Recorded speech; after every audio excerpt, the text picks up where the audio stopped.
కవితపై Armoor MLA Rakesh Reddy ఘాటు వ్యాఖ్యలు చేశారు. కవితలో దొర అహంకారం, దొరల పోకడ పోలేదన్నారు. రాజకీయ పబ్బం గడిపేందుకే కవిత కొత్త పార్టీ పెట్టారంటున్నారు రాకేష్ రెడ్డితో మా ప్రతినిధి రాజేష్ ఫేస్ టు ఫేస్. మరొక కొత్త రాజకీయ పార్టీ ఆవిర్భవించింది. మాజీ ముఖ్యమంత్రి కేసీఆర్ కూతురు కవిత మరో రాజకీయ పార్టీని ఏర్పాటు చేస్తున్న నిర్ణయం తీసుకుంది. అయితే ఆ రాజకీయ పార్టీ పెట్టే సందర్భంలో అనేకమైనటువంటి ఆరోపణలు చేశారు. అటు బీఆర్ఎస్ పార్టీ పైన, కాంగ్రెస్ పార్టీ పైన, ఇంక్లూడింగ్ బీజేపీ పైన కూడా కొన్ని ఆరోపణలు చేశారు. ప్రస్తుతం మనతో మాట్లాడడానికి ఎమ్మెల్యే రాకేష్ రెడ్డి గారు ఉన్నారు. సార్, కవిత చేసిన ఆరోపణలు మిమ్మల్ని బానిసలుగా పోలుస్తూ అనేక అంశాలను ఆమె ప్రస్తావిస్తూ కొత్త పార్టీ సందర్భంగా మాట్లాడారు. దీని ఎట్లా ఆమెకు దొరబిడ్డ దొరసాని మాట్లాడే మాటలు ఇట్లుంటాయి. ఎప్పుడు ధర్మవీరులని, ధర్మం గురించి పోరాటం చేసేటోళ్ళని, పేద ప్రజల గురించి పోరాటం చేసేటోళ్ళని, దేశం గురించి పోరాటం చేసేటోళ్ళని బానిసలుగా అంటుందంటే ఆ దొరలకున్న అహంకారము, దొరసాన్లకున్న అహంకారం కొత్తది కాదు. ఆ అహంకారంలోకి వచ్చిన మాటలే అవి.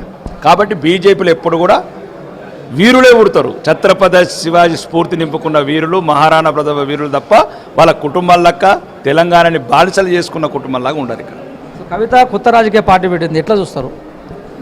వాళ్ళదే చెప్పాను కదా, కేఏ పాల్ కూడా పార్టీ పెట్టాడు. ఇప్పుడు ఏం మాట్లాడారు? కేఏ పాల్ కన్నా వస్తే ఒక 10 ఓట్లు వచ్చిండొచ్చు. 10 ఓట్లు వచ్చే పార్టీ కూడా కాదు. ఏదో అవినీతి డబ్బు ఉంది కదా అని ఇష్టం ఉన్నట్లు ఒక ప్రమో చేసుకోవటము, మీడియాని కవరేజ్ చేయటము, మీడియాని మేనేజ్ చేయటం చేస్తున్న భాగంలో ఒక భాగం. దీని కుట్ర మొత్తం దీని వెనకాల కల్వకుంట్ల కుటుంబం ఉంది.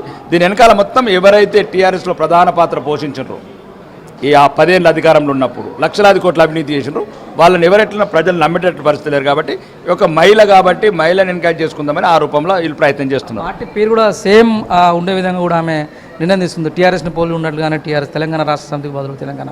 దీన్ని ఎట్లా చూస్తారు?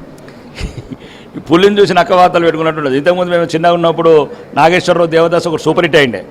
నాగేశ్వరరావు దేవదాస్ సూపర్ హిట్ అయిందని మన కృష్ణ కూడా ఒక సినిమా తీసిండు దేవదాస్ అని. అది ఆ లాస్ట్కు అటర్ ఫ్లాప్ అయింది. కాబట్టి పేర్లు మార్చుకున్నంత మాత్రాన పార్టీలు సక్సెస్ కావు. పేద ప్రజల పట్ల కనుక నుండి, అభివృద్ధి పట్ల ఒక ఆలోచన ఉండి అట్లాంటి పార్టీలు ముందుకెళ్తాయి. భారతీయ జనతా పార్టీ ఫైనల్గా కవిత సక్సెస్ అవుతారా కాదంటారు? కవిత పొలిటికల్ పార్టీ ద్వారా సక్సెస్ అవుతారా కాదంటారు? కవిత పొలిటికల్ పార్టీ చెప్పాను కదా, కేఏ పాల్ పార్టీలో మేము ఆ కేఏ పాల్ పార్టీ అయినా 10 ఓట్లు వచ్చినాయి. కవిత పార్టీకి అవి కూడా వచ్చే పరిస్థితి లేదు. నేను అనేది ఏంటంటే, ఏదైతే అవినీతి సొమ్ము ఉందో, తెలంగాణ ప్రజలు దోసుకున్న సొమ్ము ఉందో లక్షలాది కోట్లు, తెలంగాణ ప్రజలకు చెప్తున్నాము. ఇట్లనే గ్రాండ్గా సభలు పెడుతుంది కవితమ్మ. ఇష్టమున్నంత డబ్బు తీసుకోండి, ఆ డబ్బును క్లియర్గా చేసేయండి. అది మన డబ్బే, కవితమ్మ డబ్బు. అది సొంత డబ్బు కాదు, వాళ్ళ అయ్య సంపాదించిన డబ్బు కాదు.